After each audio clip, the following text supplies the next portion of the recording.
माँ दुर्गा जी की तीसरी शक्ति का नाम चंद्र घंटा है।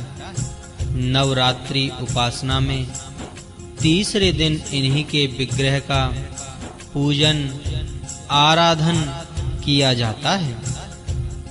इनका यह स्वरूप परम शांतिदायक और कल्याणकारी है। इनके मस्तक में घंटे के आकार का अर्धचंद्र है और इसी कारण से इन्हें श्री चंद्र घंटा देवी कहा जाता है। इनके शरीर का रंग स्वर्ण के समान चमकीला है। इनके 10 हाथ हैं। इनके 10 हाथों में खड्ग आदि चमकीला है।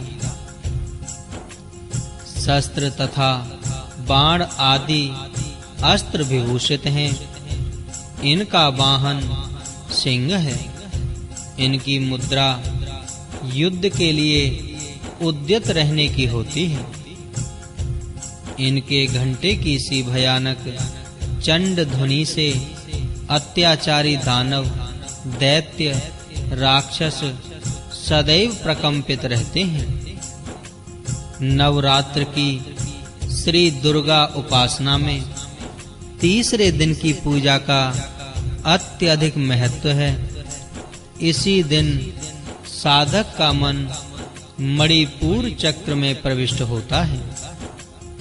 माँ चंद्र घंटा की कृपा से उसे अलौकिक वस्तुओं के दर्शन होते हैं। दिव्य सुगंधियों का अनुभव होता है तथा विविध प्रकार की दिव्य ध्वनियां सुनाई देती हैं।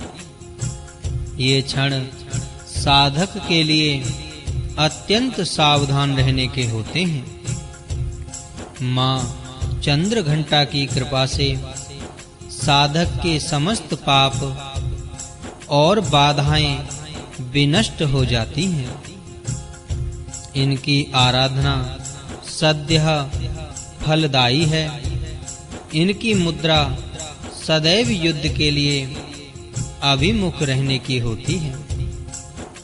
अतः भक्तों के कष्ट का निवारण ये अत्यंत शीघ्र कर देती हैं।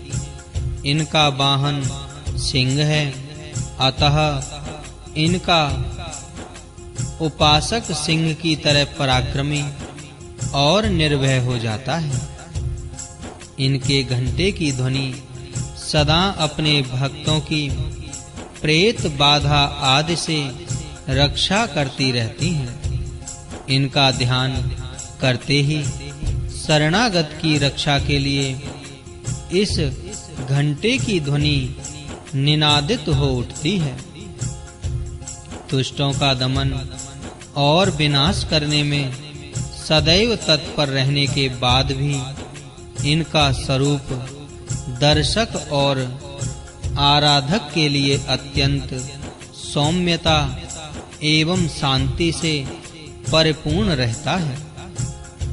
इनकी आराधना से प्राप्त होने वाला एक बहुत बड़ा सद्गुण यह भी है कि साधक में वीरता, निर्भयता के साथ ही सौम्यता एवं विनम्रता का भी विकास होता है।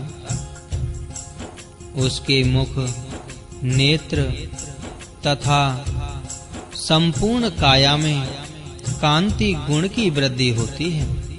स्वर में दिव्य अलौकिक माधुर्य का समावेश हो जाता है। माँ चंद्र घंटा के भक्त और उपासक जहां भी जाते हैं, लोग उन्हें देखकर शांति और सुख का अनुभव करते हैं। ऐसे साधक के शरीर से दिव्य प्रकाश युक्त परमाणुओं का अदृश्य विकिरण होता रहता है। यह दिव्य क्रिया साधारण चक्षुओं से दिखलाई नहीं देती, किंतु साधक और उसके संपर्क में आने वाले लोग इस बात का अनुभव भली भांति करते रहते हैं।